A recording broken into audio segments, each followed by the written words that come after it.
Hello and welcome friends, sports time में आप सभी लोगों का स्वागत है। श्रेयस अय्यर को लेकर क्या अपडेट है, उनकी इंजरी को लेकर उस पर चर्चा करेंगे। शो के अंदर बहुत सारी बातें चल रही हैं, जितनी मुंह उतनी बातें, उस तरीके का। बीसीसीआई का क्या ऑफिशियल स्टेटमेंट है वो भी आपको यहां पर दिखाएंगे। साथ में कैनबरा में टीम इंडिया ने जो है वो प्रैक्टिस शुरू कर दी है। T20 सीरीज का आगाज होने वाला है। 5 मैच की T20I सीरीज है।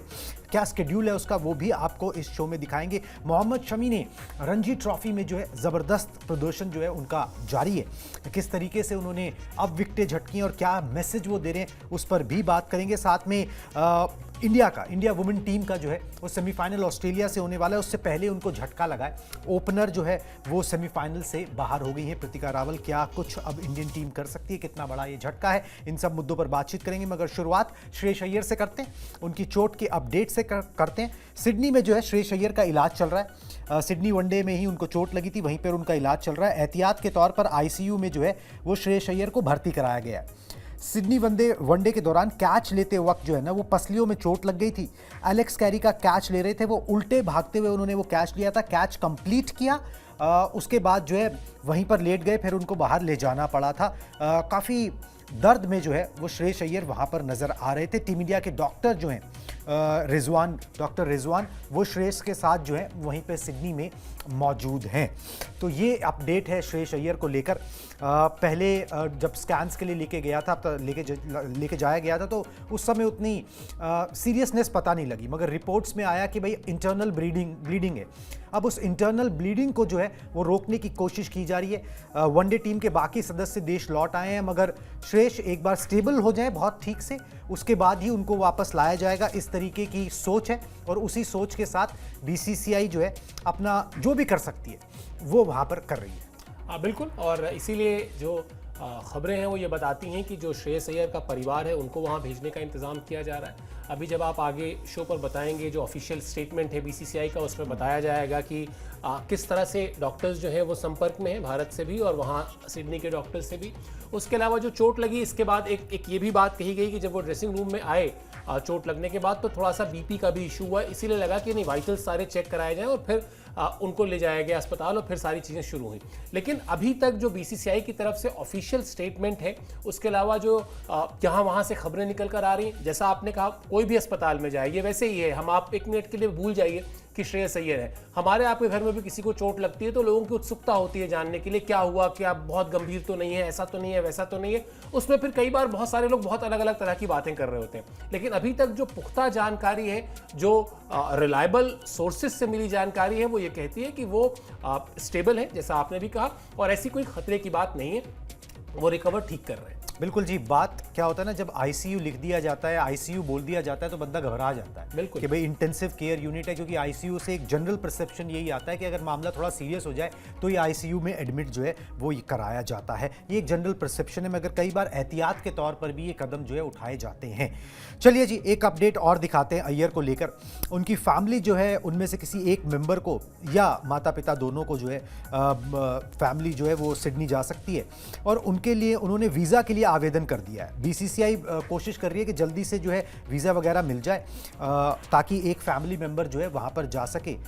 ऐसे मौक़ों पर क्या होता है कि फैमिली मेंबर हो तो थोड़ा हौसला भी बना रहता है, नहीं तो बंदा अकेला कई बार फील करता है। ब्लीडिंग से होने वाले इन्फेक्शन को रोकने की बेसिकली कोशिश की जा रही है, क्योंकि इंटरनल ब्लीडिंग है। कम से कम 3 हफ्तों के लिए अब वो मैदान से दूर रहेंगे, ये मिनिमम है जो अभी नज़र आ रहा है। 1 महीने के बाद भारत की वनडे सीरीज़ है दक्षिण अफ्रीका से, उसमें खेल पाएंगे नहीं खेल पाएंगे वो एक अलग इशू है, उसको अभी किसी को उसकी पड़ी नहीं है।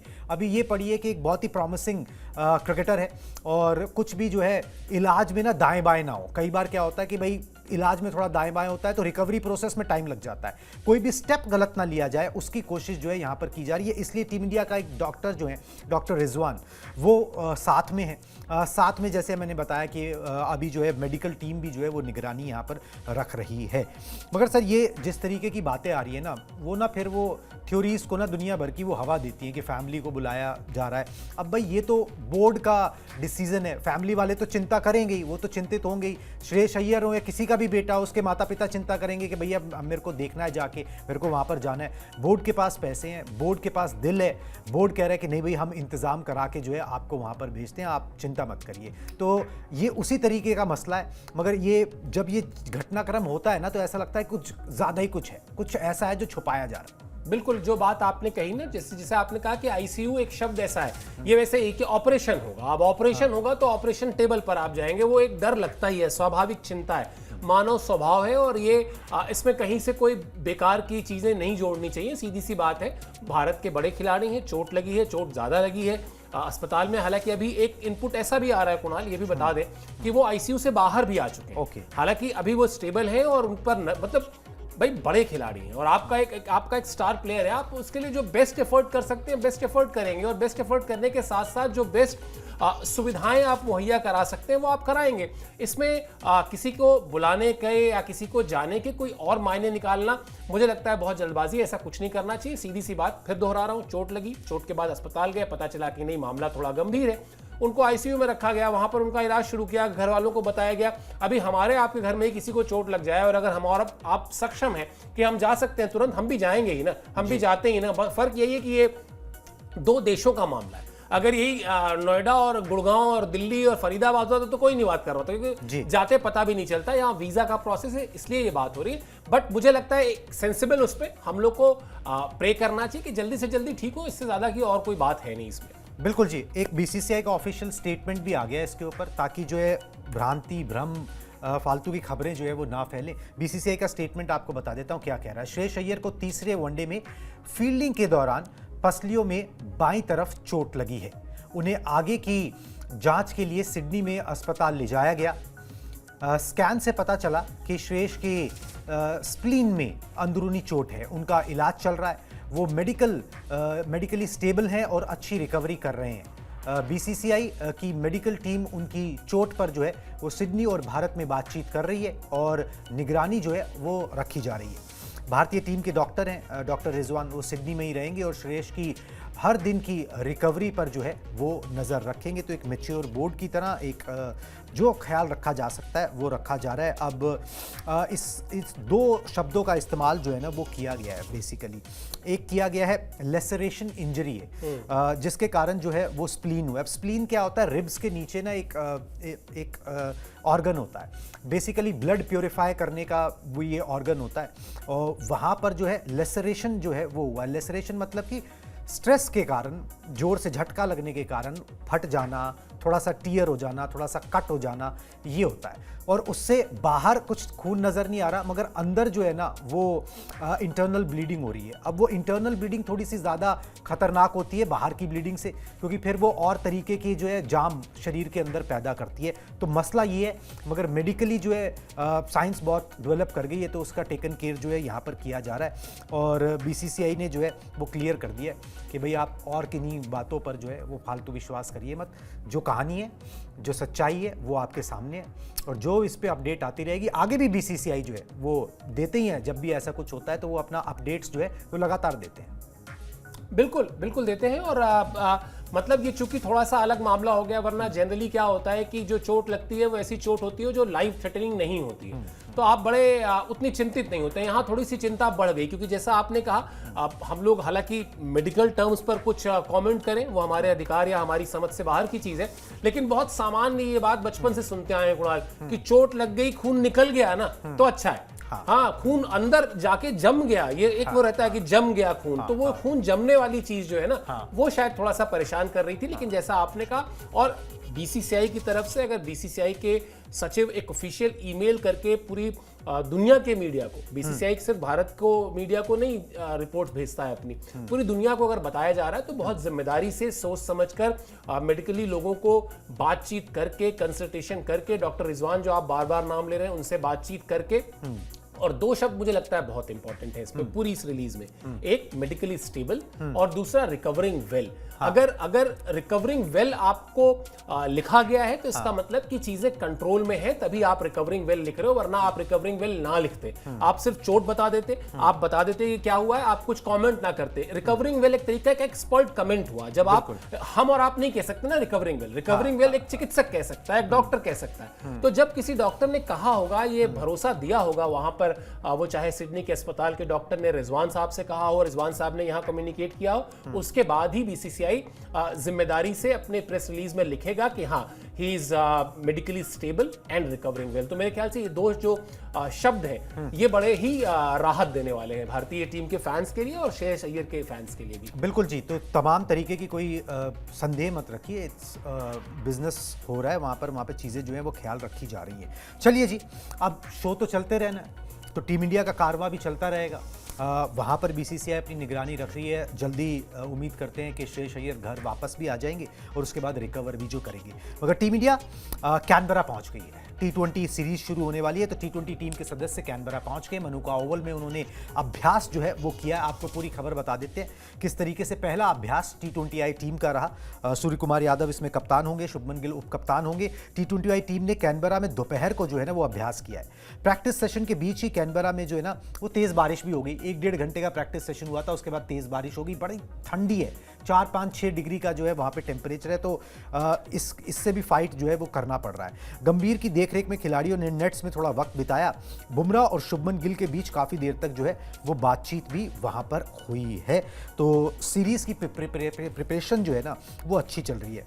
और जो आखिरी ODI में जो सफलता मिली उसका फ़ायदा इस T20I टीम को भी मिलेगा, क्योंकि कुछ सदस्य जो है वो सेम है, उनका मनोबल बढ़ा होगा कि भाई अब जो है यहाँ पर हमने चलो पाँव जमा लिए हैं, कर सकते हैं, ये एक मैच जीता है तो यहाँ पर जो है आगे बढ़ सकते हैं।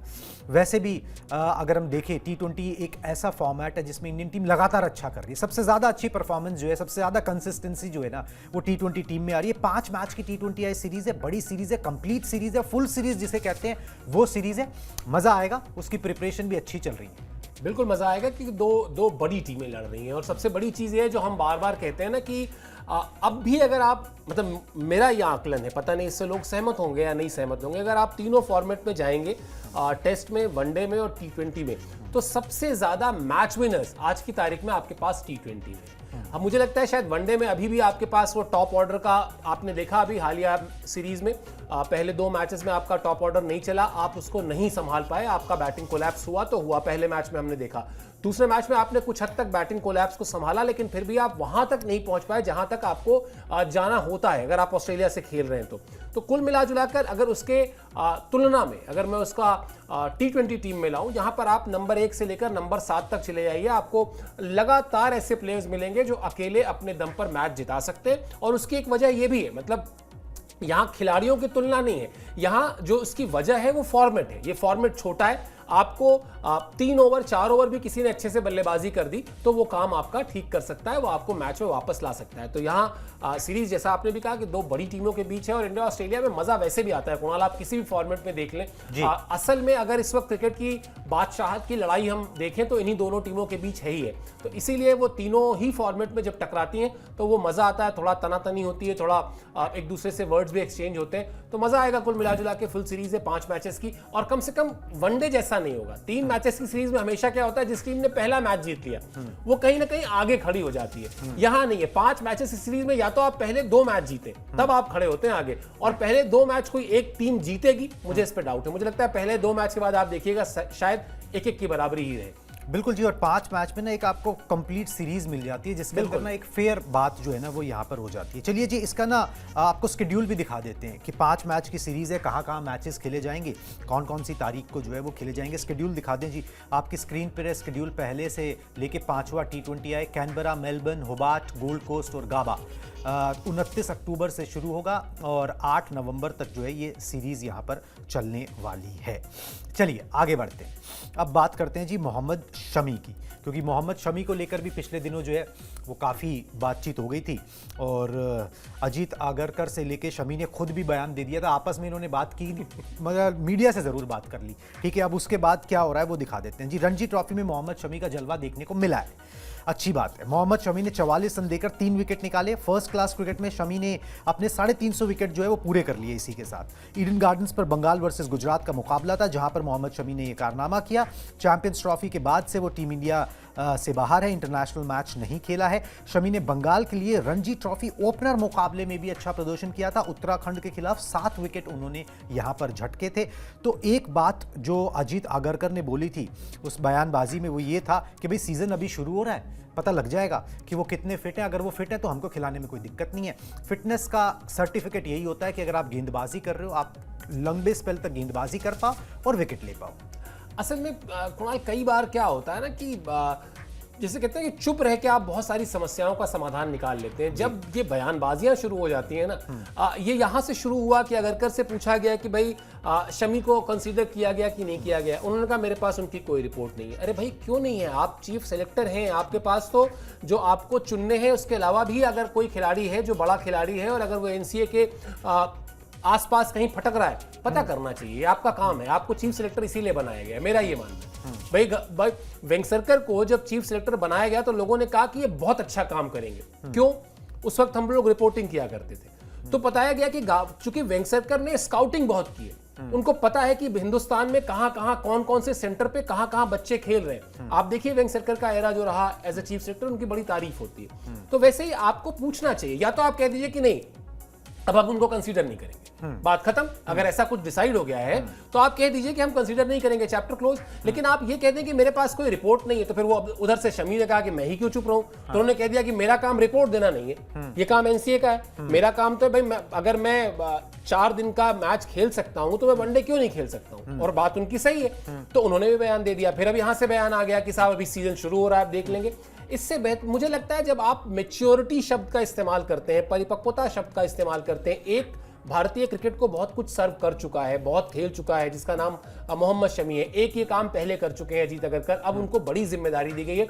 वो ईगोज, सुबह वाले शो पे आप ईगो शब्द का इस्तेमाल करते हैं ना, ईगोज की बजाय ये देखना चाहिए कि भारतीय क्रिकेट के लिए क्या बेहतर है, क्या भारतीय क्रिकेट को शमी की जरूरत है। अगर है तो उनको भी वैसे ही ट्रीट किया जाना चाहिए, उनको भी उसी तरह से उनके प्रति व्यवहार होना चाहिए जैसा आप बाकी क्रिकेटर्स के लिए करते हैं, बुमराह के लिए करते हो। बिल्कुल। और अगर आप कह रहे हैं कि नहीं है जरूरत, तो आप उनको कम्युनिकेट कर दीजिए कि भाई अब हम आपको कंसीडर नहीं कर रहे हैं, आप डोमेस्टिक क्रिकेट खेलने के लिए आजाद हैं, जब तक खेलना चाहे खेलें, बात खत्म हो जाएगी। ना फिर वो डंडा लेके आएंगे ना ये डंडा लेके जाएंगे। लेकिन अभी तो क्या है कि वो दोनों तरफ से डंडे चल रहे हैं बयानों के तौर पर। ये थोड़ा सा मुझे बैड इन टेस्ट लगता है। बिल्कुल जी। अब उसमें पेच यही फंसता है कि भाई किस आधार पे, मतलब बोल तो दो मगर किस आधार पे कि भाई हाँ भाई तुम्हारा हो गया, भाई हो गया कैसे भाई? या तो फिर तो उस अगर वो कोई मापदंड हो बता दो। नहीं, लेकिन फिर या तो ये थ्योरी ध्वस्त कर दीजिए। हाँ। आपने यही तो नैरेटिव सेट किया ना कि विराट कोहली और रोहित शर्मा को इंग्लैंड के दौरे से पहले ये कम्युनिकेट कर दिया गया कि भाई हम आपको लेकर अब आगे नहीं सोच रहे हैं। हाँ। अब आप देख लीजिए। हाँ। ठीक है। हाँ। आपके पास 2 ही विकल्प बचते हैं, या तो हम रिलीज जब निकालेंगे और उसमें नाम नहीं होगा तो हमको लिखना पड़ेगा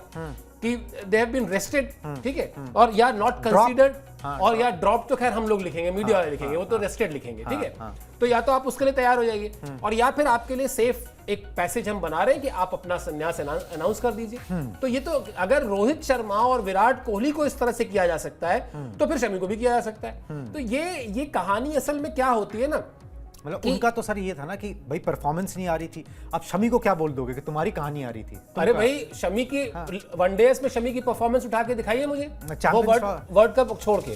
चैंपियंस ट्रॉफी में भी इन्होंने सेकंड हाईएस्ट, सबसे ज्यादा नहीं। सवाल आप फिटनेस, भाई ये बात नहीं है। बात तो ये कि फिर आप कह दीजिए फिट नहीं है, हम नहीं कर सकते। मतलब यहाँ पे बात तर्क से कहाँ चलती है चीजें बहुत ज्यादा, मतलब चलनी चाहिए। मैं गलत ना समझा जाए, मैं ये नहीं कह रहा हूं कि तर्क से नहीं चलती है, इसलिए चलनी तर्क से ही चाहिए। अगर आप किसी को कह रहे हैं कि भाई हम आपको कंसीडर नहीं करेंगे बिकॉज ऑफ योर फॉर्म, तो फिर आपको बताना चाहिए कि पिछली 5 सीरीज में आपके बताना पड़ेगा, ठीक है। या अगर if you are not considering yourself in terms of fitness, आपको बताना पड़ेगा कि भाई तू पिछले 1 साल में 8 महीना अनफिट रहा है, अब बता दे किस बात पे तेरे भरोसा कर लो। लेकिन जब मन बनाने वाली बात है, अगर मन बना लिया गया कि हमको नहीं ही खिलाना है बिकॉज ऑफ हमारा मन नहीं, तो फिर वो भी कम्युनिकेट कर दो यार, अगले ये बात कर लो। वो ज्यादा बेटर तरीका होता है। वो बेटर तरीका राहुल द्रविड़ के टाइम पे बहुत बेटर तरीके से अपनाया भी गया था। अगर किसी को बाहर किया जाता था तो उसे बताया जाता था कि भाई इसलिए बाहर किया जाता। अब आप बताइए, करुण नायर की मैं स्टेटमेंट पढ़ रहा था, कह रहे हैं कि मुझे मौके नहीं मिले। आपको 8 साल बाद लाके सीरीज में खिलाया गया, खिलाया गया, आपको 4 टेस्ट मैच मेरे ख्याल से दिए गए, 4 टेस्ट मैच दे दिए गए, 8 एक अर्धशतक लगाया, 8 इनिंग दे दी गई।